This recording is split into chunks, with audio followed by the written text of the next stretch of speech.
In today's video, I'm going to teach you how to use Salesforce Flow in List View, a handy tool for both beginners and experienced users.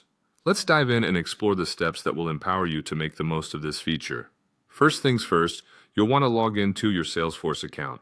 This is your starting point for accessing all the tools we'll be working with today.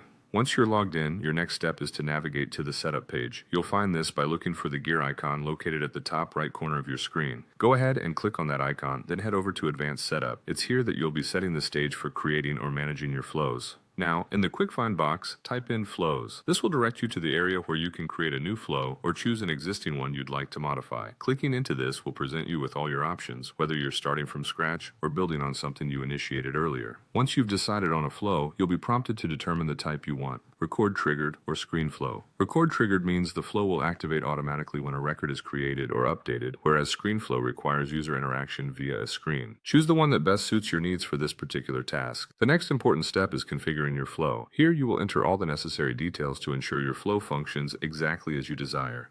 This could involve specifying criteria, setting actions, or defining outcomes.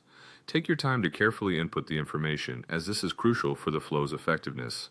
Once you have everything set up, it's time to save your work. Make sure to activate the flow after saving, as this will enable it to run successfully when triggered by your specified conditions. With your flow up and running, navigate to the Object List view within Salesforce. Here, you can select the flow you have just created or modified. This is the exciting part where you can see your hard work in action. Now, when working within the Object List view, you'll notice that your flow is capable of running on selected records. This feature allows for dynamic updates and processing across your chosen records, streamlining your workflow and enhancing productivity. And just like that, you've successfully learned how to use Salesforce Flow in the list view.